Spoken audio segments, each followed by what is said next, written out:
talk about.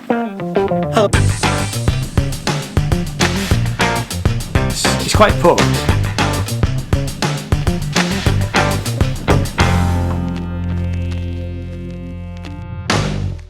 Hello, my name is Ian. This channel is all about music and art, and this is where we talk about music and art. And in this series of videos, we've been looking at what's been happening regarding music streaming in the UK. The UK government's Digital Culture, Media and Sports Committee have been looking into the ways that the streaming platforms and other large record companies manage payments to songwriters, musicians and performers. And on the 15th of October 2020, UK Parliament published a news article stating that the Digital Culture, Media and Sports Committee were going to inquire into the impact of the streaming on the future of the music industry. The article stated that the inquiry would consider whether the government should take action to protect the industry from piracy in the wake of steps taken by the EU on copyright and intellectual property rights. Now, I knew that there were some high-profile musicians and music industry types who were giving evidence to the committee. And the first of these meetings was on the 24th of November 2020, with another meeting on the 8th of December. And now these were long meetings lasting over 3 hours. So what I've done is I've decided to edit them down into shorter videos, and the links to all the previous meeting videos are in the description down below. The Digital Culture, Media and Sports Committee is now back in session, and they have 2 more meetings. We've just uploaded the meetings from January the 19th, 2021, and now we're going to cover the February the 4th meetings. And there is another meeting scheduled for the 10th of February, which will include when it's available. And it's worth providing a background to the witnesses giving evidence on this session from the 4th of February 2021. First, we have Yvette Griffiths, who is co-chief executive and executive director of Jazz Refresh. Her career has spanned both theatre, music, film and the management of major corporate events, companies and teams. This experience spans over 30 years, with most of it being in the senior management positions in the arts. We also have Pacifico, who is the Chief Executive of the Association of Independent Music, AIMS, which represents over 800 UK independent music companies, and he was previously CFO of the Featured Artist Coalition, FAC, a position that he held since January 2015. He was also president of the International Artists Organisation prior to joining FAC. Pacifico spent almost 10 years in the city in banking and strategy consultancy before leaving to focus on Specific Music in 2005. Specific Music is a creative music consultancy which designs and delivers bespoke music for industry clients as well as brands and charities. He also set up the All Star Collective, which is made up to 40 of the world's top session musicians. He continues to perform and record in his band Pacifico Blues. And lastly, we have Rupert Skellett, who is the General Counsel at Beggars Group. Rupert got the job when Martin Mills, the owner of Beggars, decided he wanted in-house person. Mills had already been doing the job for a couple of years, and essentially he was a natural choice and has been with Beggars for 20 years. All of the sessions for these committees were chaired by Julian Knight, and the complete list of committee members and the relevant links are in the description down below. This recording is made in agreement with the UK Parliament Terms and Conditions, which states I cannot alter the video and audio of the recording in any way.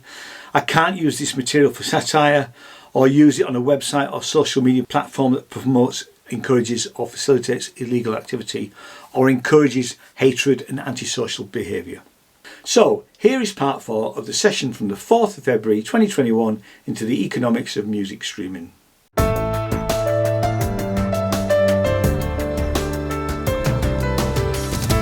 Thank you, Alex. Kevin Brennan?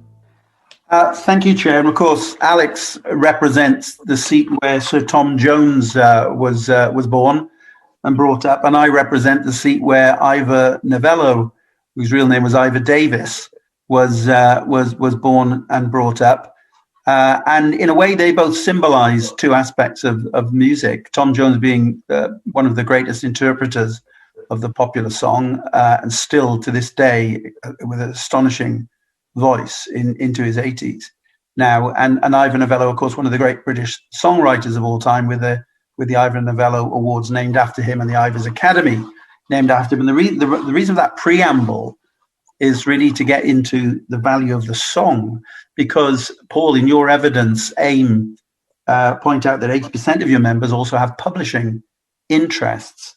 And one of the things the committee has been interested in the way that streaming proceeds have been allocated has effectively been decided by the recording side of the industry, the major labels, who also have major publishing interests. But of course, that's less lucrative, when it comes to the streaming proceeds. So the accusation is that the revenue is weighted deliberately towards the recording rather than towards songwriters and composers. Do you think that's correct, Paul? This is a really good area for debate. My own view. I know, that's why I asked you. What's the answer? Thank you. My own view is that these are commercial deals that are negotiated, I think, fiercely with experts on each side. I had a very interesting conversation on exactly this topic with a self-releasing artist, AIM member, who is in the contemporary classical music world. She co-writes 50-50 all of her material, but she alone is responsible for the investment in the recording, marketing and promotion of that material. She shares her songwriting 50-50 with her co-writer, but she was responsible for the £100,000 investment in her last project. So she's very worried that if more of the money goes down the songwriting funnel, it would distort the creative recognition she might be able to share with her co-writer. They write 50-50, and it's fair to recognise that, absolutely fair to recognise that. But what we need to be sure of is that where investment and risk is taking place, sufficient reward is possible to recoup. Well, of course, it's up to them how they decide to split the proceeds of the song they've written together. Although, of course, when Burt Bacharach asked for more than 50% of Hal David, it ended their songwriting partnership, and Burt Bacharach didn't have another hit for over a decade. But leaving that aside, can I read you a quote? I mean, the point, though, Paul, is not that. The point is that the accusation is that the major labels who had equity stakes in the streaming services at an early stage, and therefore market power with the streaming distribution platform, market power as the major record labels controlling the majority of the market and acting, if not, overtly, but effectively in a way oligopolistic theory of economics tells you that big companies like that will act, even though they don't collude. And thirdly, owning the major publishing interests. It isn't too difficult to follow that chain of evidence to suggest that they might have tricked up the system in favor of revenue being devoted more to the recording. I'm going to ask Rupert, what's your view of that sort of, that way I've characterized actually what the economics of streaming is today and how that's come about? I suppose that might be true. The majors might be looking at it where their margins are highest. But if you look at, we have a publishing company, and we've seen certainly a drop in physical mechanicals income, like a halving over the last 5 years or so. But the digital revenue has shot up 4.5 times. Yeah. Yeah, and the interesting thing, isn't it, is how that digital revenue is shared, which is what we're talking about here. Yeah. And whether enough of it is going to songwriters and composers at the end of the day. I read an interesting quote recently from Garrett Levin, who heads the Digital Media Association. That's the trade body for Spotify, which almost serves as the word Hoover in this streaming world, and all the other streaming platforms as well. And he said in Music Business World, in January, any honest reckoning of our business must examine what happens to the 69% of every dollar that digital music services pay to record companies, music publishers, and PROs. Wouldn't any honest reckoning conclude that the majors had used their market power in the way I've described to distribute those proceeds in favour of the recording, i.e. in favour of their profits rather than towards songwriters and composers? Well, to be fair to the majors, the publishers' share of revenue from the dominant format over time has increased. I mean, if you look at physical records, which used to be the dominant format, it was 8.5% of wholesale for publishing. That moved up to 12% for downloads. And now in the UK, we're around 15%. And it's important to point out that that 15% is on retail. So essentially, in terms of share of the predominant format, publishers have seen a more than doubling of their take. And do you think that the level it's at now for streaming is the correct level, or do you think it should be higher? I think it's at the right level, yes. But I'm a record company man. I understand that. And obviously, you know, we've previously spoken to people representing publishing interests, and we'll be speaking to people representing songwriters and composers, and also to the streaming platforms, etc. So I know people watching our events sometimes think we're not covering all the issues, but it's our job to press you and to try and get some evidence that we might be able to use to compile a report. Can I just ask you finally, Rupert and perhaps Yvette, do you think that corporations, very large corporations like the majors, should be able to own equity in the streaming platforms, in the dominant record labels that make up the majority of the industry, and also in the majority of publishing in the way that they do? Is that healthy? Is that a healthy competitive environment? I'll ask Rupert first, Yvette, and then Paul, and then I'll finish. I think it's okay if they share that benefit, if that benefit flows down to their artists and to their writers. It's not okay if it just flows to their shareholders. And of course, the obvious follow-up to that, Rupert, is, does it flow fairly? I mean, if it does, then perhaps we don't need to write a report. Well, if we're talking specifically about equity, I believe that some majors who have sold, say, Spotify equity, they definitely have flowed that through to their artists, yes. I'm aware of Warner having done so, and also Sony. I think Universal are the ones who haven't sold any of their shares yet. But I think they have said on record that they fully intend to, share the benefit if they do sell their shares. Well, that's rather vague, isn't it? Share the benefit. But I'd like to know exactly how much would be going into their pocket from this windfall that they're gaining. But anyway, no doubt we'll try and find that out. Yvette? So I felt a level of discomfort when I heard this kind of announcement of the majors having these kind of equity shares in these streaming platforms, because we don't know how that has or hasn't affected, how these platforms work. So for me, there is a level of discomfort around that knowledge. However, if they are putting their best foot forward and working for the benefit of the industry, then I guess I would concur with Rupert. But in they got the shares cheaply, Yvette, in the first place for a song, and then there was a massive windfall. How much of that should have gone to the artist, do you think, of the windfall? The majority of it should filter through, whether it did or not. Okay. Again, we don't know. Okay, well, we'll try and find out. Paul? I definitely take the argument that in the early stages of their development, in deals with early stage streaming platforms, it is quite a high risk proposition. There are costs of doing business, and the streaming platform has one of two choices. It can either go to the market, raise a lot of money just to buy licenses, or it could consider giving an equity stake in its stead or as part of that deal. I think in principle, on the surface, that shouldn't be problematic, so long as there is a transparent mechanism for that money to flow back through proportionally in the kind of way that we suggest in the Fair Digital Deals Declaration. I think that artists are very much part of the value add in those transactions. And I think that, again, in a well-functioning market, so long as the proceeds are shared proportionally and appropriately, I don't know that we'd take a dogmatic position on it. I think Paul, should the song get more out of streaming, Paul? I think actually, I take Rupert's point in terms of the growth of share that the songwriters have had. I think there are complexities in the songwriter market. I still think it's a really hard nut to crack to stop songwriters having to wait up to 2 or 3 years to earn money when it is earned in streaming, and those royalty chains, as they've been very well described. But whether it's a hard nut or not, do you think the song gets enough out of it?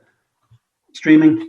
I think at 15% of the retail price, I think that feels about right. I think. Okay. All right. I'll leave it there, Chair. Thank you very much. Thanks, everybody. Thank you, Kevin. I think partly what Kevin's been trying to get at during the latter part of his questioning is this a competition issue?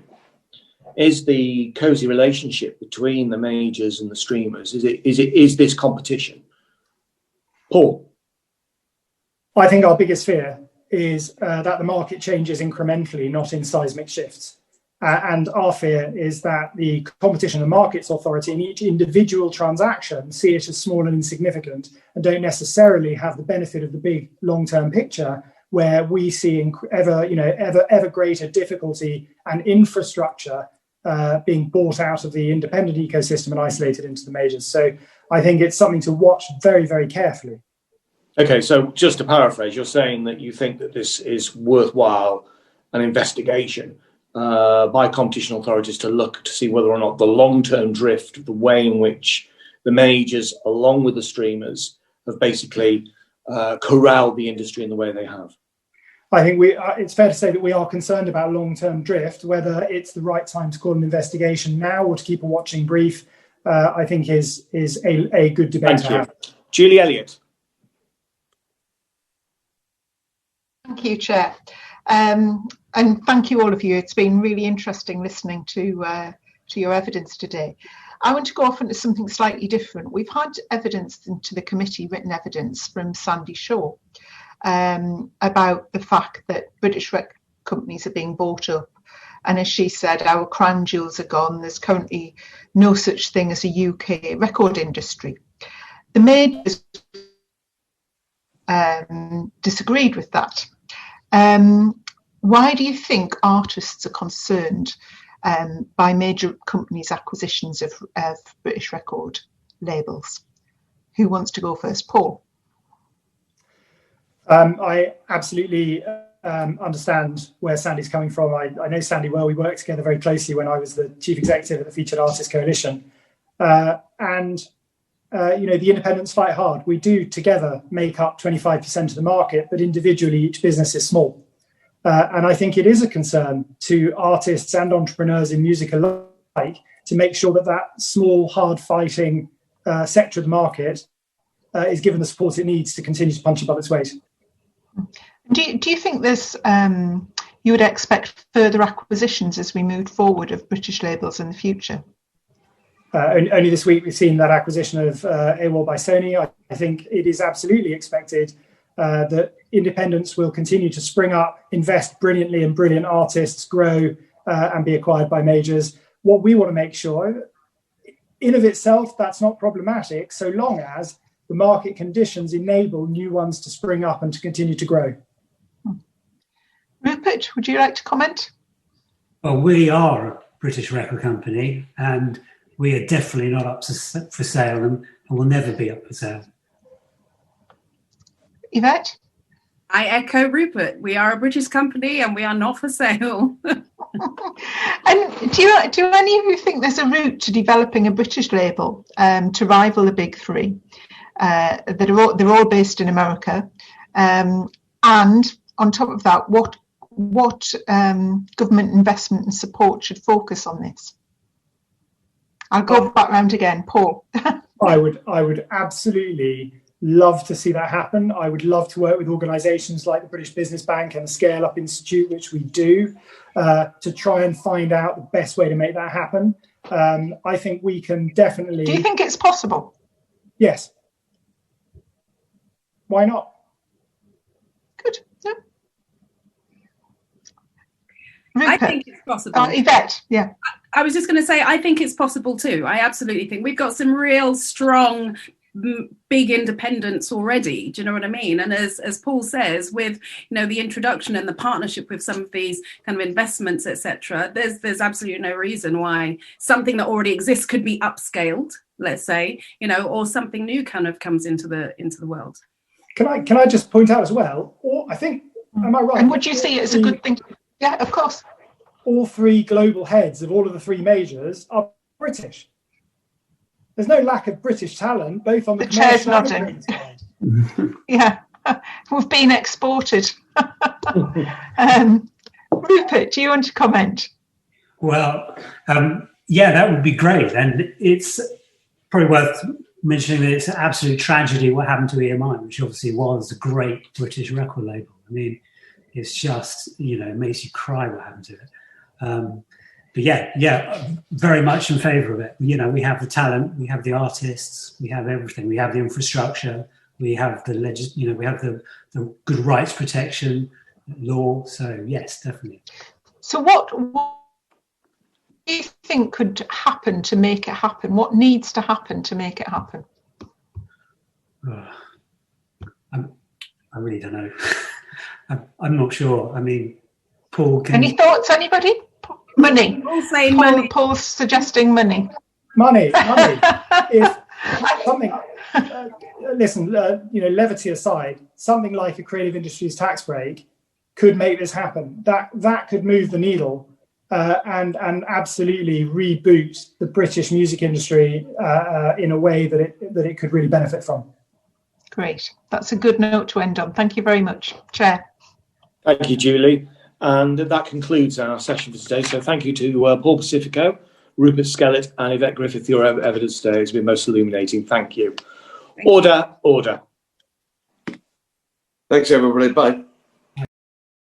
So thanks so much for watching. And the next video will start to cover the session from the 10th of February 2021, whereby the witnesses will be Roberto Neri, who is the chair of the Music Publishers Association, Jeff Taylor, who is Chief Executive of the BPI, Graham Davis, Chief Executives from the Ivers Academy, Horace Truebridge, General Secretary from the Musicians Union, Steve Benny, General Counsel from Twitch, and Rahul Chatterjee, Vice President of Content Partnership at SoundCloud, Catherine Oyama, Director of Government Affairs and Public from YouTube. So thanks so much for watching, and I'll see you in the next video. Bye bye.